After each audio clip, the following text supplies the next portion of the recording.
Gusto en verlos y, y que podamos todos juntos a dar este brinco. ¿Verdad que ese brinco representa un reto? Es un atrevimiento de echarle un brinco de esos, ¿verdad? Aquí lo vemos como una ilustración, ¿verdad? Pero ya en realidad es un reto. Y eso es lo que debemos de ver siempre nosotros en la vida como cristianos. Que para el verdadero cristiano, la vida, lo que le llamamos la vida normal, debemos de verla como un reto. Debemos de verla como un reto. Hace tiempo, ¿verdad? Ya varios años leí un libro que se llamaba Reinos en Conflicto. Y lo que habla ese libro es eso, ¿verdad? De que el cristiano verdadero está constantemente en esta vida en un conflicto. ¿Por qué? Porque vivimos en este reino terrenal, este reino que dice la Biblia que el príncipe de este mundo es Satanás y que tiene un sistema que es antagónico a Cristo, a sus valores. Ese es a lo que le llamamos el mundo, ese sistema. Entonces, vivimos en ese mundo, pero nosotros pertenecemos a otro reino, al reino celestial. Y ese es ese reino celestial que nosotros queremos honrar, queremos vivir para ese reino, pero este otro reino está atrayéndonos, tentándonos, este reino también está exigiéndonos. Y ahí está el conflicto, entonces ese es un reto. Ese es un reto. ¿Qué vamos a hacer nosotros como cristianos? ¿Voy a dejar que me venza el reino de esta tierra, el terrenal? ¿O voy a dejar que tenga la victoria en mi vida el reino celestial? Las cosas de Dios. Y ahora, pues como les digo, eso es de todos los días, ese reto, pero es bueno cuando comenzamos un año el poder poner en perspectiva la vida y ver que tenemos una oportunidad nueva en este año. Es una oportunidad nueva para que nosotros podamos aceptar los retos de Dios, porque miren, déjenme les enseño, este es el mensaje, ¿verdad? Y esta es la segunda parte que comencé la semana pasada. Y, y vamos a estar viendo, ¿verdad? Este es el mensaje final, pero uh, vimos, ¿verdad? Cómo los discípulos de Jesucristo, ¿verdad? Cuando no eran todavía discípulos, que eran pescadores, pues aceptaron el reto. Jesucristo les dijo, vengan, síganme. Y aceptaron el reto y salieron de su ambiente cómodo para entrar a un nuevo ambiente, a un nuevo mundo y seguir a Cristo en obediencia. Entonces así también nosotros en este nuevo año debemos de estar dispuestos a aceptar ese reto de salirnos de ese ambiente de comodidad en el que nos encontramos y entrar al ambiente de Dios, a la voluntad de Dios, ¿verdad? Vamos a ver lo que significa la palabra reto, de acuerdo al diccionario. Un reto, dice, es una invitación a competir, a hacer algo difícil. Entonces tenemos la competencia entre dos reinos. Y el reto es una invitación a que compitamos. Ok, ¿qué vas a hacer en esta competencia? ¿Vas a dejar que el reino de Dios triunfe sobre tu vida o el reino de este mundo triunfe sobre tu vida? Dice que es hacer algo difícil. Hacer algo difícil. Claro que para nosotros los cristianos tenemos que tener en perspectiva que sí, es algo imposible para el ser humano, pero para el verdadero creyente dice la Biblia que todo lo podemos en Cristo que nos fortalece. Entonces sí, es difícil, pero no imposible. Para un no cristiano les es imposible, pero para el cristiano le es difícil, pero no imposible, todo le puedo. Vamos a seguir viendo el segundo significado de la palabra reto, de acuerdo al diccionario. Dice, es una situación de enfrentarse a algo que requiere un gran esfuerzo mental o físico para que se realice con éxito y por tanto pone a prueba la capacidad o el carácter de una persona. El resultado puede ser un éxito o un fracaso. Entonces un reto, como dice ahí, es como una prueba. Una prueba en la que pone a prueba nuestro carácter, a nosotros como cristianos. Pone a prueba nuestra condición espiritual, un reto. Y el resultado de un reto es ya sea que tengamos éxito o que fracasemos. Y lo que comenzamos a ver la semana pasada es que el éxito del reto, porque el reto que estamos confrontando ahorita es a que si vamos a ser discípulos de Jesucristo. Les dejé una tarea, ¿verdad? Les di una hoja la semana pasada para que ustedes se pudieran evaluar haciendo ese examen para ver de qué lado ustedes viven más. Si están viviendo como un discípulo de Jesucristo o están viviendo nada más como un cristiano religioso. ¿Cómo es que están ustedes viviendo más? Les mandé esas hojas a los que no vinieron, a ustedes, para que tomen en serio verdaderamente la vida espiritual. La tomen en serio.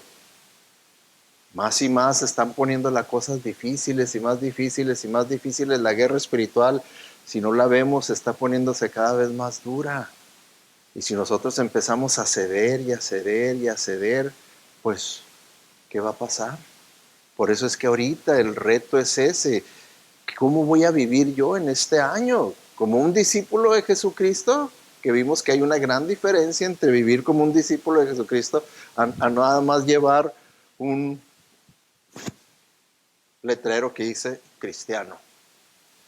Y que hoy en día, ¿verdad? Traen el letrero y dicen, soy cristiano, pero no soy de los fanáticos ni de los legalistas. Yo soy un cristiano a todo dar. Que yo puedo andar con ustedes allá en el mundo y participar de las cosas del mundo y no soy asustón, no soy ni santurrón ni nada. Así es que acéptenme.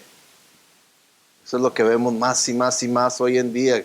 Cristianos que quieren ser aceptados por el mundo, no quieren ser criticados, no quieren ser mal vistos, no quieren ser rechazados, aislados, no, quieren la aceptación y por lo tanto pues me tengo que hacer como ellos. Y piensa uno, no, si yo me hago más como ellos entonces se van a convertir a Cristo. ¿Qué se van a convertir a Cristo? Se van a burlar de ti, van a decir, ay, dice ser cristiano, puros hipócritas, bien decimos que todos son pura una bola de hipócritas. Es lo único que van a decir. ¿Por qué? Porque Satanás es un mentiroso, nos engaña, nos hace creer que, esta es la manera de evangelizar a las personas. Es la manera de engañarte, Satanás, para que pierdas tu testimonio y no convenzas ni a una hormiga de que eres cristiano. Entonces, este es el reto, el desafío que nosotros tenemos. Por eso estamos viendo en este pasaje, dice, mientras Jesús caminaba junto al lago de Galilea, vio a dos hermanos, Simón llamado Pedro y Andrés, que estaban echando la red al agua, pues eran pescadores. Y vimos, ¿verdad?, el por qué aclara, eran pescadores.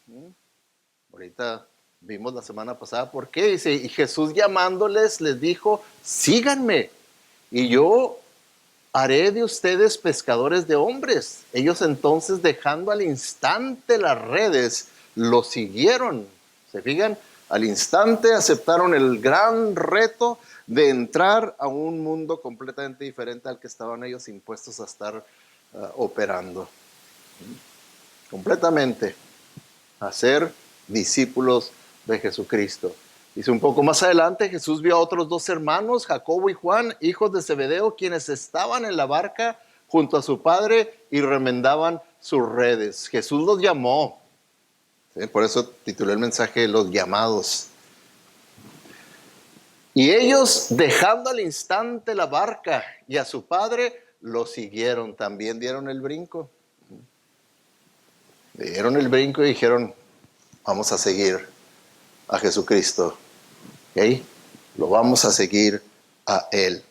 Y, ¿verdad? Pues vimos el trasfondo histórico para que pudiéramos nosotros comprender cómo es que ellos dejaron todo para seguirlo. No es porque los haya hipnotizado, no es que haya hecho algo mágico para en ese momento convencerlos, sino que simplemente en el contexto histórico era un gran privilegio que nadie nunca habían tenido. ¿Por qué? Porque vimos, ¿verdad?, que en la cultura de los hebreos, de los judíos, los niños iban por 5 años a aprender el Torah, los primeros 5 libros de la ley.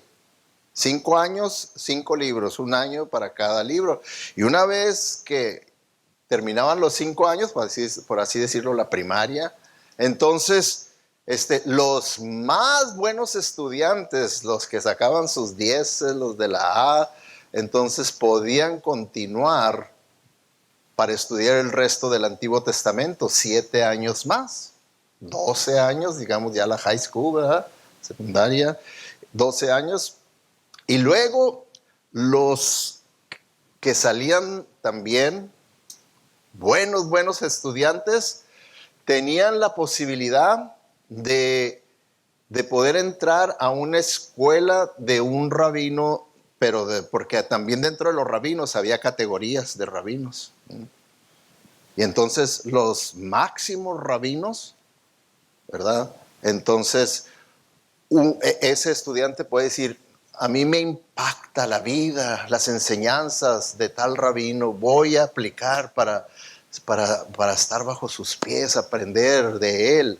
Y entonces iban, aplicaban, y no crean que el rabino luego los aceptaba y decir, sí, cómo no, vente, la colegiatura es tanto y tanto. No, los ponía a prueba, preguntas de su vida, de todo, y escogían también a los más inteligentes, a los más conocedores, a los más adelantados, a los que tenían, para ellos eran, por eso es que ellos eran tan exigentes en a quién iban a aceptar para que fueran su discípulo, porque la meta era que esa persona tuviera la capacidad de llegar a ser como el rabino.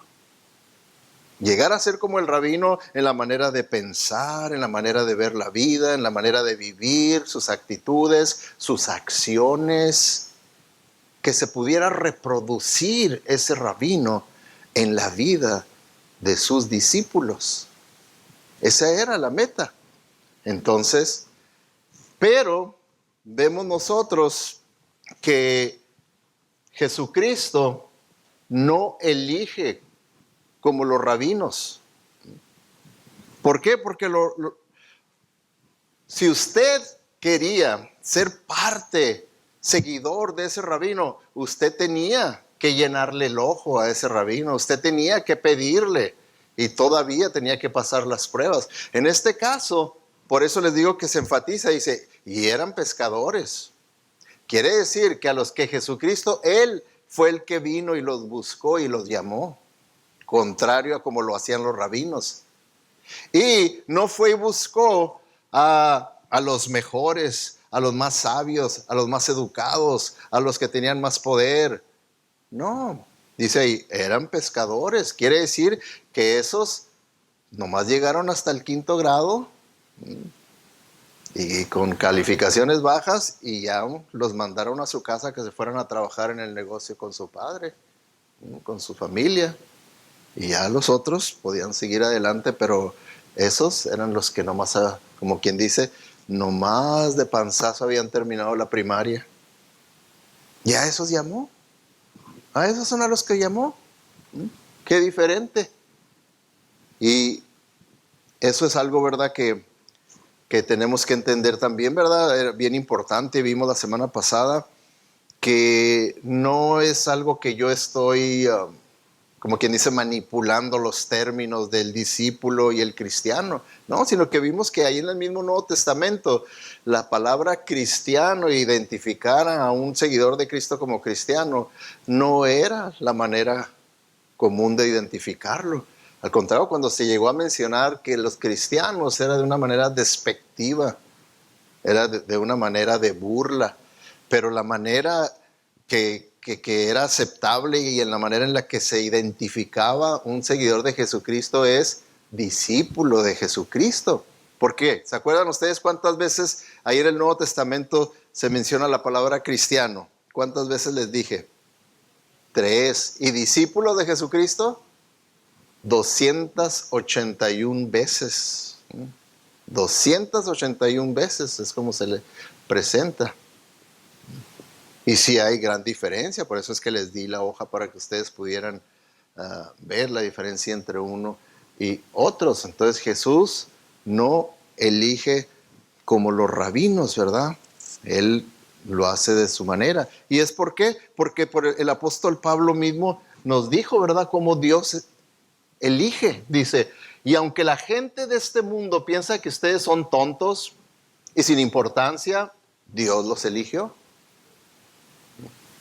No se siente usted, yo así me sentía, soy un tonto, el burro, sin importancia, pero Dios los eligió para que los que se creen sabios entiendan que no saben nada.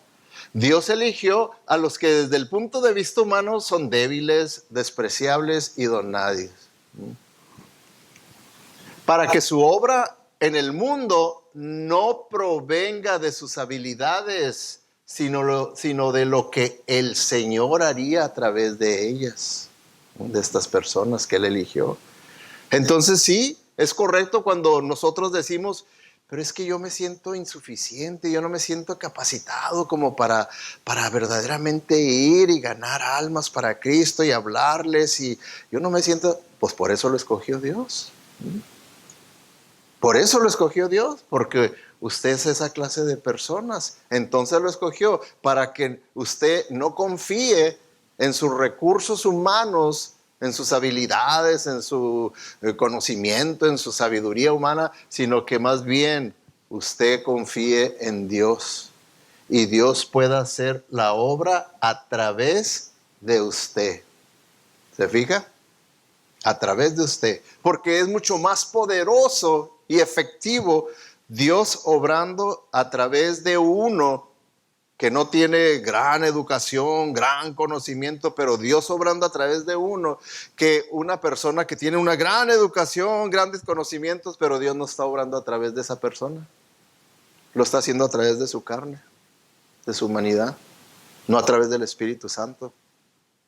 Entonces, por eso es que Dios escoge como escoge, ¿verdad? También vimos, ¿verdad?, que Él nos eligió, no nosotros, no lo eligimos a Él. Él fue el que les dijo, síganme. Entonces es algo que debemos nosotros entender, que nosotros no andábamos como el estudiante judío hebreo que buscaba un rabino para poder ser como él. Nosotros no andábamos buscando a Jesucristo, no dijimos, el mejor rabino que ha existido en la historia de la humanidad es Jesús de Nazaret, lo voy a buscar para ver si me acepta y pueda yo llegar a ser como él. ¿Alguna vez pensó usted eso? No, Él es el que tuvo que venir a buscarnos y a llamarnos. Y hasta el convencimiento lo hizo Él. La fe viene por el oír la palabra de Dios. Él es el que tuvo que hacer esa obra en nosotros. Entonces, Él nos eligió a nosotros. Ahora, eso, en el contexto de los judíos, de los hebreos, a un estudiante les daba mucha seguridad decir, yo fui elegido por este gran rabino. Y les di el ejemplo, ¿verdad?, también del apóstol, bueno, fue el apóstol Pablo, pero antes de ser el apóstol Pablo era Saulo de Tarso. Y Saulo de Tarso fue de los que fue pasando de grado en grado, en grado, en grado, hasta llegar a ser aceptado por el mejor, el más grande de los rabinos que había en ese día, Gamaliel. Y estudió, dice ahí, bajo los pies de Gamaliel. Y eso le dio tal seguridad a él de considerar que él iba a hacer la obra de Dios, que erróneamente llegó a pensar que la obra de Dios era exterminar con el cristianismo. Y lo hizo empezó él a hacer esa obra. Con un gran denuedo, dice ahí en el libro de los Hechos. Con gran convicción. Hasta que Jesucristo se le presentó y se dio cuenta que estaba en, en el grupo equivocado, que estaba haciendo, en realidad que estaba en contra de Dios en vez de estar trabajando con Dios, que estaba obrando únicamente como religioso, pero no un verdadero discípulo. Y ahí fue donde se convirtió en discípulo de Jesucristo, para seguir a Cristo en obediencia y llegar a ser como Cristo. Así como Él llegó a ser como Gamaliel, ahora Él llegó a ser como Cristo. Y poder ver la vida igual que su rabino Jesucristo, poder tener las mismas actitudes, las mismas acciones, las mismas palabras, la mismo ideal, la misma meta, todo igual que su nuevo rabino Jesús de Nazaret. Entonces vemos nosotros que dice, ustedes no fueron los que me eligieron a mí, sino que fui yo quien los eligió a ustedes. Y nos eligió no con el propósito de decir, ahora sí, ya puedes traer tu letrero que dice, ya soy cristiano. Si yo no los elegí nomás para que traigan un letrero y digan, soy cristiano, no. Los elegí porque les he mandado que vayan y den mucho fruto. Yo los elegí para que den mucho fruto. ¿Verdad que Jesús de Nazaret fue el elegido por el Padre para que viniera a hacer la obra que vino a hacer? Él era el elegido para que diera mucho fruto. Entonces ahora nosotros, si Él es mi rabino, entonces yo tengo que ser como Él. Y yo tengo que dar mucho fruto, y eso es lo que este rabino está diciéndoles a sus nuevos seguidores, ¿no? Y les he mandado que vayan y den mucho fruto. ¿Okay? ¿Y qué quiere decir mucho fruto? Dos cosas bien importantes. Una, ¿verdad? Decimos, si yo soy un seguidor de este rabino, entonces yo tengo que vivir y ser como él.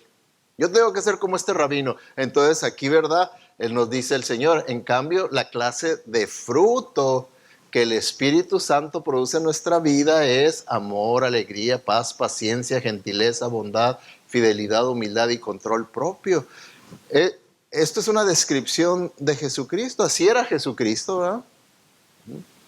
Así era Jesucristo. Entonces nos dice, ahora tú tienes que ser como tu rabino Jesucristo. Tienes que ser así, ¿eh?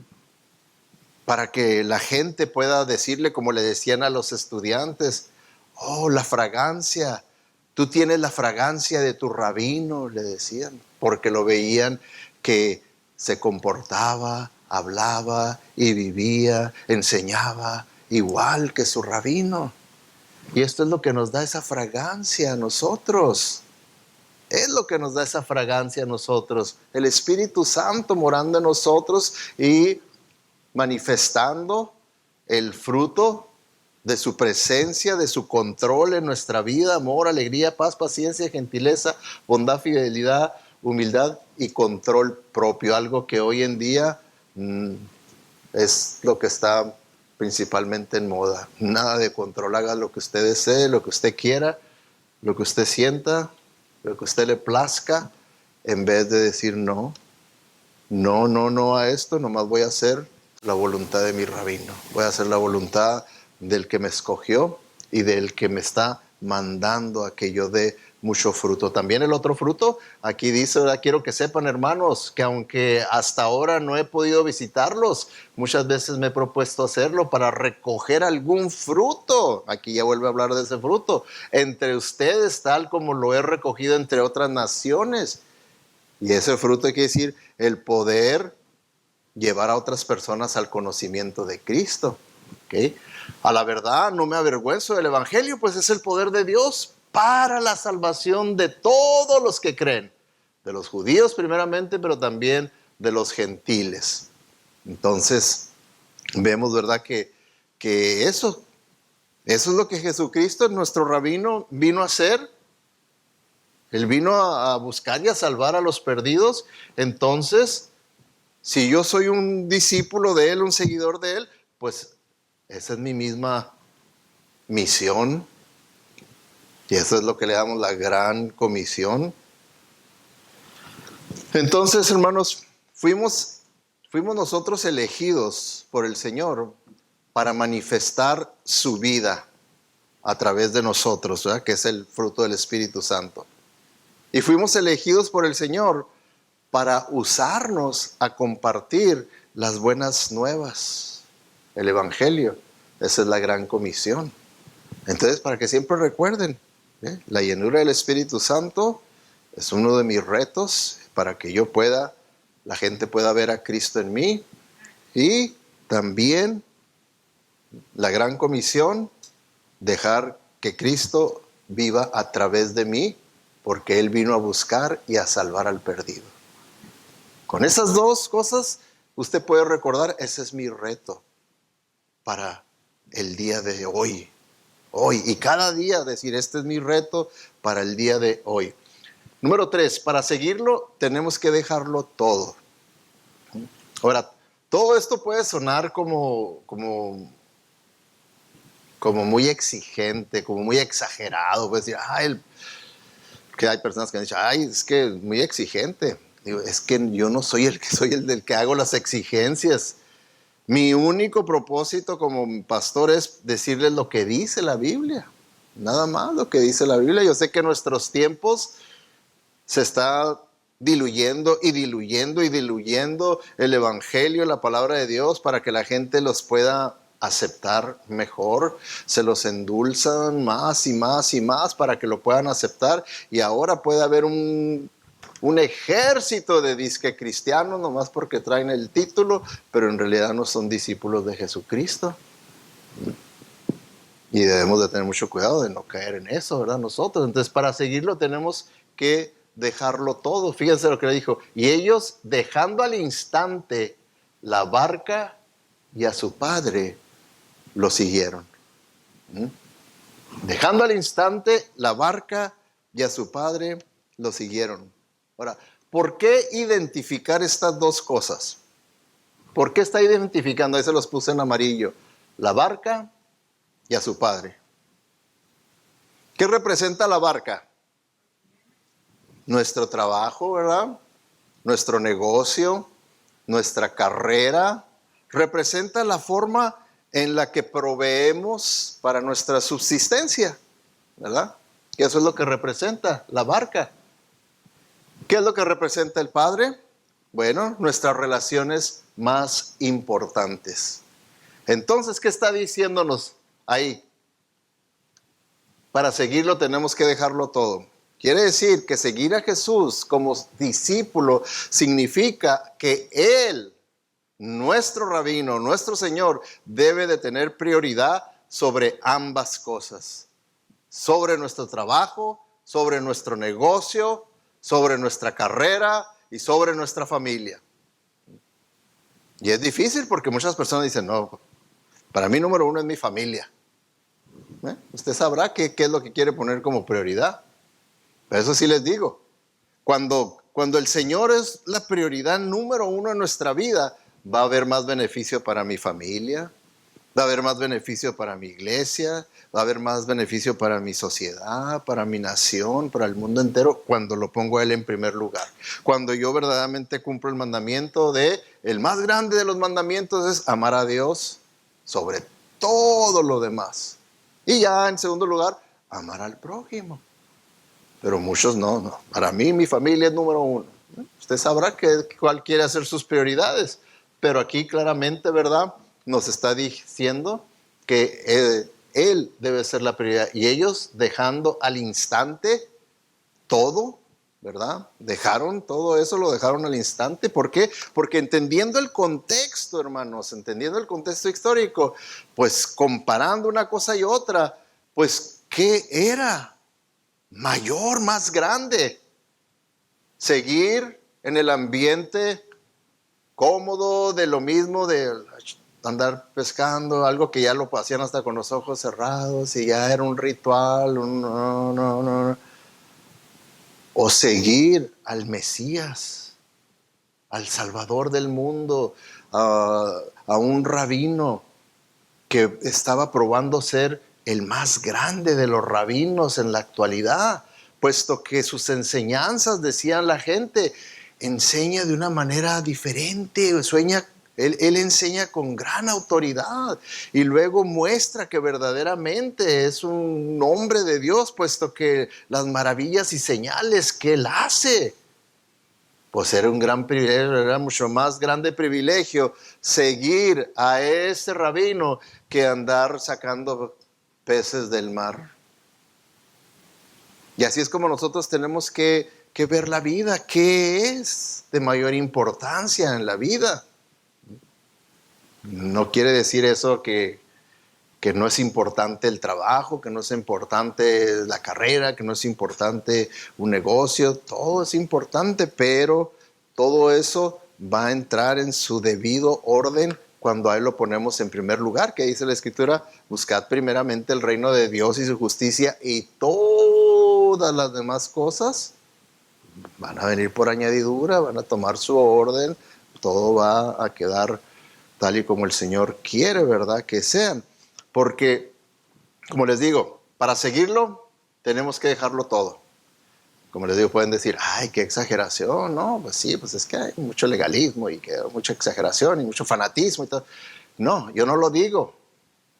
Eso es lo que dice la palabra de Dios. Y miren, esto en realidad está endulzado en comparación a lo que Jesucristo les dijo en Lucas 14:22. Dice, si alguien viene a mí, o sea, si alguien viene a mí, acepta mi invitación de ser un seguidor mío, un discípulo, y no aborrece a su padre y madre, a su mujer e hijos, a sus hermanos y hermanas, y aún hasta su propia vida, no puede ser mi discípulo.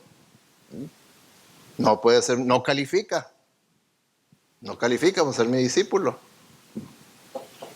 Entonces, no, pues eso, ¿cómo Dios, que es un Dios de amor, me está pidiendo que yo aborrezca a mis seres queridos? ¿Cómo es eso? A ver, pastor, pues explíquemelo.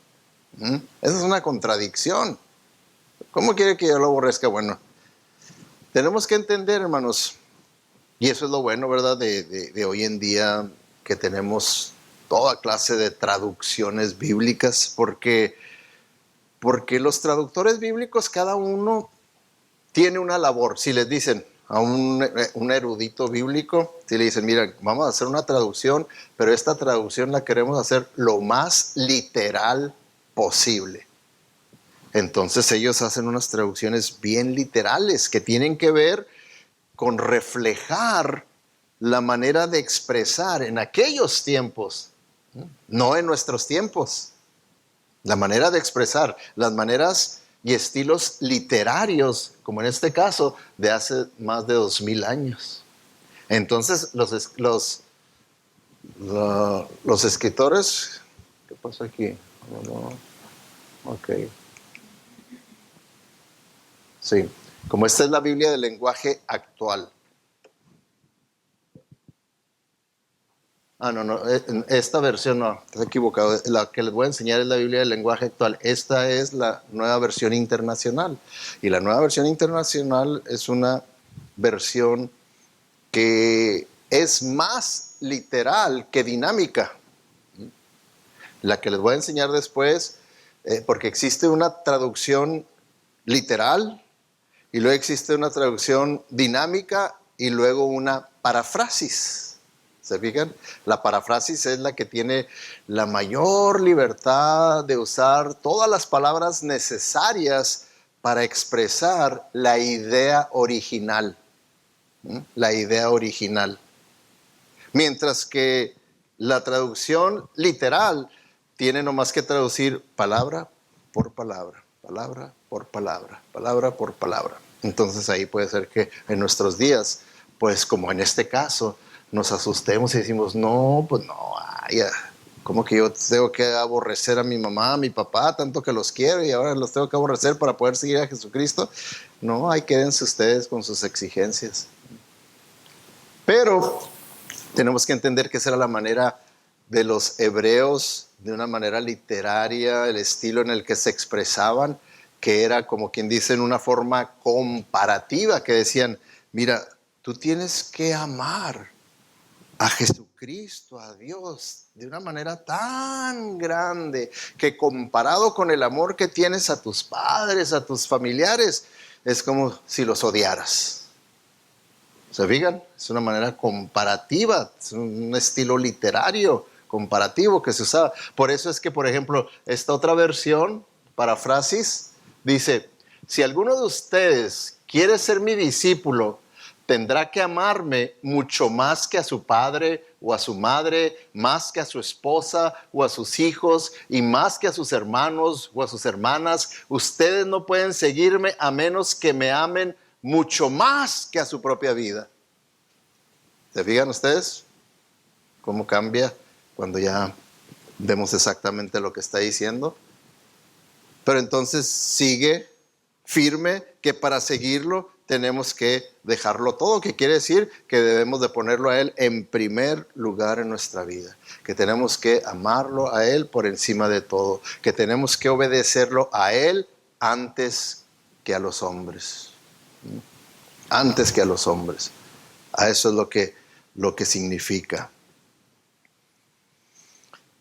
Ahora, la mayoría de ustedes no tendrán, ¿verdad?, literalmente que perder a su padre y a su madre por seguir a Jesús. Algunos en el mundo sí lo hacen. Por ejemplo, en el mundo de los países musulmanes. Cuando una persona, un hombre, una mujer, se convierte al cristianismo, casi la regla es que va a perder a su familia. Su familia ya no lo va a aceptar, lo va a rechazar. ¿Por qué? Porque se imaginan, le dicen, pero ¿cómo puedes hacernos esta afrenta? Ahora estás diciendo que tu rabino, que tu maestro, que tu Dios es un judío. Nuestros más aborrecibles enemigos que tenemos, a los que queremos borrar de la faz de la tierra, y ahora me dices que quieres, que estás adorando y siguiendo a un judío. ¿Se imaginan qué tremendo es para ellos eso? Entonces le dicen, ¿sabes qué? Te damos tiempo para que renuncies y recuperes, ¿verdad?, tu fe, tu mente, tu sanidad, porque te estás volviendo loco y eso no está bien. Y si la persona hace esto, que dice, no, yo prefiero a Cristo, entonces dicen, entonces dejas de ser nuestro hijo, dejas de ser nuestro hermano.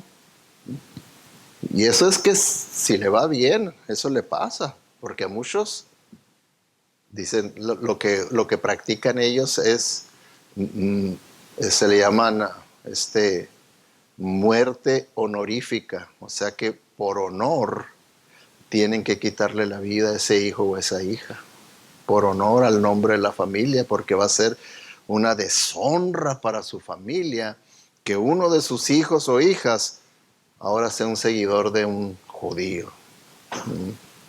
Y prefieren quitarles la vida. Así es que esto, ¿verdad?, es una realidad en algunos países. Aquí con nosotros no nos pasa nada de eso, pero tenemos que entender que pues pueden haber momentos en nuestra vida en los que vamos a tener que decidir qué es lo que tiene mayor influencia en mi vida. ¿Qué es más prioritario en mi vida? ¿Mi trabajo? ¿Mi carrera? ¿Mi negocio? ¿O hacer la voluntad de mi rabino, de mi maestro, de mi Señor? ¿Qué es más prioritario? ¿Amarlo y obedecerlo a Él?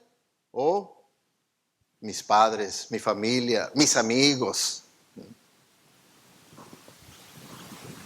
A eso es a lo que se refiere Jesucristo. Y a eso es lo que es vivir como un discípulo de Jesucristo. Ahora, Él también nos ordena a reproducirnos. O sea que el que Él nos haya escogido, que Él nos haya llamado, nos haya recibido, nos haya perdonado, nos haya salvado, como les digo, no es nomás para que llevemos un letrero y que diga, soy cristiano. pero soy un cristiano de los modernos, de los que son, I'm cool, ¿ok? Yo soy cool, yo bien suave, yo puedo andar contigo y hacer lo que tú haces y todo, y porque no soy un exagerado, un santurrón, nada de eso, no, no, no. Él nos ordena para reproducirnos, porque dice, Jesús llamándoles les dijo, síganme, y yo haré de ustedes pescadores de hombres. Muy fácilmente ellos podían haber dicho, Señor, nosotros nomás tenemos la experiencia de ser pescadores de peces, pero no de hombres. Dijo, yo los voy a hacer. Yo los voy a hacer. No es que ustedes lo vayan a hacer. Yo los voy a hacer pescadores. Él toma la responsabilidad de hacerlo a través de nosotros. ¿Se fijan por qué? Él dice ahí que hemos visto que Él escogió, por así decirlo, a los inútiles. Dice, para que yo los haga a ustedes útiles. Si ustedes me dejan, yo los puedo hacer útiles a ustedes. ¿Usted se siente inútil? Ok, acéptelo. Yo lo escogí así, pero ¿para qué? Para yo manifestarme a través de usted y usted sea una persona útil para los propósitos de Dios. Entonces Él nos ordena reproducirnos. Seguir a Jesús significa que ahora sometemos todo al señorío de Jesucristo. Dejamos atrás todo lo que Él ha prohibido y seguimos todo lo que Él ha mandado. Y así como Jesús fue un pescador de hombres, sus seguidores se convertirán también en pescadores de hombres. Esto es parte esencial de ser un discípulo, de ser igual que nuestro rabino, de ser igual que nuestro maestro. No es algo que solamente tienen que hacer algunos. Oh, pues usted, pastor, usted es el que tiene que hablarles. Por eso les digo yo, no es bueno que usted tenga esa mentalidad y decir, ay, está muy grave un familiar mío, le voy a llamar al pastor para que le hable. ¿Acaso usted no es un pescador? ¿No lo escogió el Señor para que usted comparte el evangelio? Es tanta así su mentalidad religiosa que necesita venir un profesional y presentarles el evangelio que usted lo conoce al revés y al derecho. Y que usted tiene que confiar que Dios es el que va a obrar a través de usted. Que no es que la exclusiva de Dios para obrar a través de una persona es nomás en los profesionales, en los pastores, en los misioneros, en los evangelistas. No, eso sí, a esos pídanle que hagan eso, porque esos, ¿acaso nomás esa es la exclusiva? ¿Acaso eso vemos en la Biblia? No, vemos que sus discípulos tenemos ese gran privilegio de poder ser usados por Jesucristo. Usted y yo podemos ser usados por Jesucristo. ¿Sí? Todos podemos ser usados por Jesucristo de una manera u otra. Como les decía, ¿verdad? Eso de que podamos perder familia por nuestra conversión, pues también nos puede pasar a nosotros de una forma leve, ¿verdad? Yo recuerdo, como nosotros, en mi familia, nosotros no éramos católicos. Mi mamá nos crió como ateos, pero mi abuelita, por el lado de mi papá, era católica de hueso colorado, ¿verdad? Esa iba todos los días a la iglesia. Todos los días sonaban las campanas y vámonos. Y ella, ¿verdad? Tenía la costumbre, cuando lo visitábamos, ya que terminábamos de visitarla, nos daba la bendición. Bueno, no échele pues, ¿qué tiene? Da la bendición. Pero cuando me convertí, que fui para allá, a Ciudad Juárez, a visitar a la familia y todo, pues ella estaba un poco seria y me dice, ¿que eres protestante? Y dije, ay, ¿cómo le explico? No, pues ya le busqué la manera para que lo oyera de una manera que dije que sea aceptable. No, es que yo ya dejé las drogas y ahora Dios me cambió y esto y lo otro. ¿Pero eres protestante? Y ay, pues ya de otra manera. pero eres protestante. Diciendo, todo lo que me digas tú de que dejaste drogas, que tienes una vida nueva, eso no me importa. Lo único que me importa y me molesta es que eres protestante. Y por lo tanto, no vuelves a recibir mi bendición.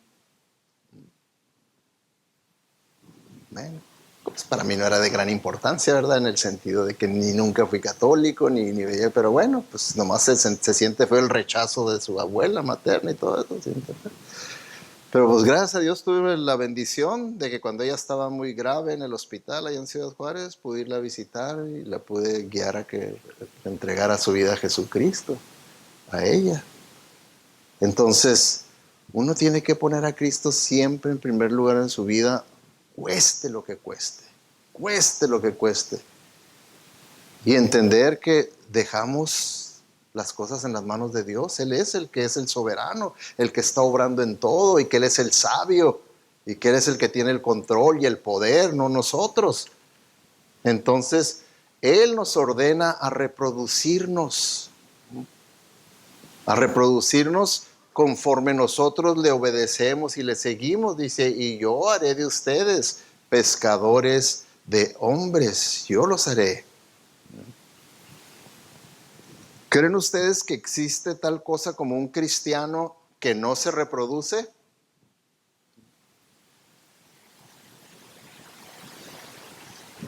Es como decir, no, es normal que haya árboles frutales que no den fruta. Bueno, entonces no es frutal. Un árbol frutal da frutas, por eso le llamamos árbol frutal, porque da fruta, ¿verdad? Así también, el cristiano se reproduce para dar el fruto de su naturaleza, de su nuevo nacimiento.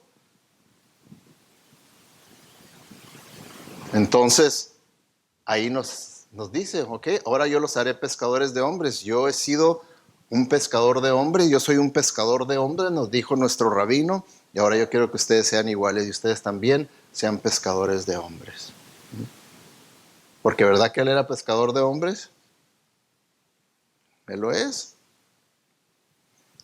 Entonces, fíjense, otra vez, por si creen que estoy exagerando, manipulando, lo que sea, ahí van, palabras de Jesucristo, dice, cuando producen mucho fruto, demuestran que son mis verdaderos discípulos. Y eso le da mucha gloria a mi Padre. ¿Cómo demostramos que somos verdaderos discípulos? De acuerdo a las palabras de Jesucristo. ¿Cómo demostramos que somos verdaderos discípulos? ¿Cómo? Dice ahí. ¿Cómo? Cuando producimos mucho fruto. Cuando producimos mucho fruto. Con nuestra vida, la manifestación del Espíritu Santo en nuestra vida, y también cuando llevamos a cabo la gran comisión de ser pescadores de hombres y de procurar la salvación de los perdidos a nuestro alrededor, que no es por casualidad que el Señor los puso a nuestro alrededor y nos pone en contacto con esas personas. No, Dios es soberano y Él está actuando, y tenemos que ver todo eso como citas divinas que el Señor nos ha puesto para que podamos alcanzarlos para Cristo. ¿Ok? Entonces dice, y eso le da mucha gloria a mi Padre. Eso le da mucha gloria a mi Padre. Entonces, vemos, ¿verdad?, que Jesús les dice a sus discípulos cómo dar fruto. Cómo dar fruto en la famosa Gran Comisión. En esta Gran Comisión, antes del versículo 19, dice, toda autoridad me es dada en el cielo y en la tierra. Por tanto, dice, vayan y hagan discípulos de todas las naciones. ¿Okay? Como diciendo, yo ya tengo toda autoridad, entonces ahora yo los mando a ustedes con mi autoridad. Con mi autoridad, a que vayan y hagan discípulos. ¿Verdad que no dice cristianos? ¿Verdad que no dice cristianos?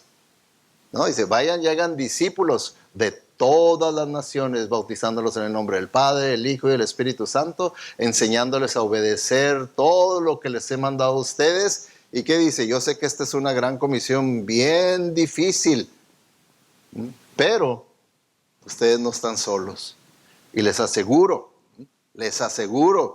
que estaré con ustedes siempre hasta el fin del mundo.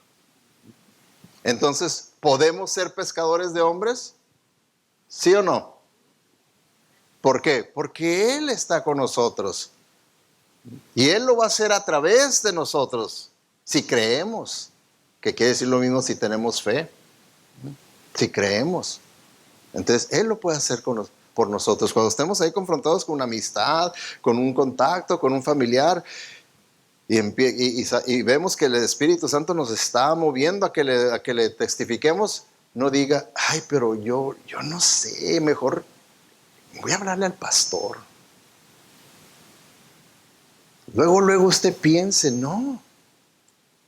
Dios me escogió a mí por esa misma razón, porque soy débil. Por eso me escogió, porque Él quiere manifestar su poder a través de mí. A través de mí. Entonces voy a tener fe y lo voy a hacer yo. En el nombre de Cristo Jesús, ahí voy. Y se va a sorprender de las grandes cosas que el Señor puede hacer a través de uno. Se va a sorprender. Entonces, Jesús resumió su ministerio en Lucas 19:10. Fíjense, dice, el Hijo del Hombre, que es Él, vino a buscar y salvar a los perdidos. ¿Es usted un discípulo de Jesucristo? Entonces, si usted es un discípulo de Jesucristo, este debe ser también el resumen de su vida. ¿Quiere resumir el propósito de su vida? Es para buscar y salvar a los perdidos. Con la gran fe y confianza que Cristo lo hará a través de mí. Pero aquí es donde yo puedo resumir también el propósito para mi vida. El de buscar y salvar a los perdidos. Y ese es el reto que tenemos. Ese es el reto que tenemos. Ahora, ¿es usted una persona que ha nacido de nuevo? ¿Es usted una persona que conoce a Jesucristo como Salvador personal, Señor de su vida? Si no, pues usted necesita entregarle su vida. ¿Por qué? Porque fíjense, nuestro reto, hermanos, yo se los he estado presentando el reto para este año y se los voy a estar presentando y llevándolo a cabo de una manera por pasos. El primer paso de la semana pasada fue para que ustedes estuvieran en meditación exactamente cómo está mi vida espiritual. Estoy más por el lado del cristianismo, en el sentido de un cristianismo religioso, o estoy más por el lado del cristianismo del discipulado, de ser un seguidor de Jesucristo. Entonces, por eso les di la hoja que les di para que ustedes puedan evaluarse y al final de cuentas contar y decir en su contabilidad, tengo tantas áreas de mi vida que reflejan que soy un religioso, tantas áreas de mi vida que reflejan que soy un discípulo de Jesucristo. Hijo, estoy más para allá que para acá, y que pueda usted tener bien claro y ver ahí también en las áreas en mi vida en las que necesito superar y verdaderamente vivir como Dios quiere que viva. Ese fue el primer paso, que ustedes determinen eso y estén dispuestos a trabajar. El segundo paso es que su tarea de esta semana que viene, es que usted determine en oración, una persona por la que usted va a estar orando para la salvación de esa persona. Por eso les puse, who is your one? ¿Quién es su uno? Who is your one? ¿Quién es su uno? Una persona nada más. Usted pídasela al Señor. Acuérdese que el Señor es Él es el que llama, Él es el que busca, Él es el que salva, pero lo quiere hacer a través de usted. Entonces usted en oración dígale, Señor, de toda esta lista de personas que yo tengo aquí, que yo sé que no te conocen, que no son salvos, ¿cuál es ese uno en el que quieres que yo me enfoque en oración? Y entonces Ya la próxima semana ustedes me van a dar en un papelito el nombre de su uno. ¿M? Y yo les voy a dar un librito que es una guía de oración para todo un mes, para que primeramente usted ore por todo un mes por esa persona. Todo un mes, y ahí, ¿verdad? En cada día, ahí tiene siempre una línea en blanco en esas oraciones.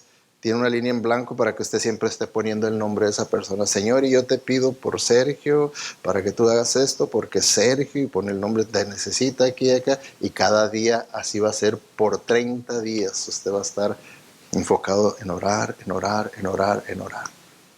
Después de esos 30 días, el siguiente paso va a ser en que prepararlos cómo presentarle el evangelio a esa persona.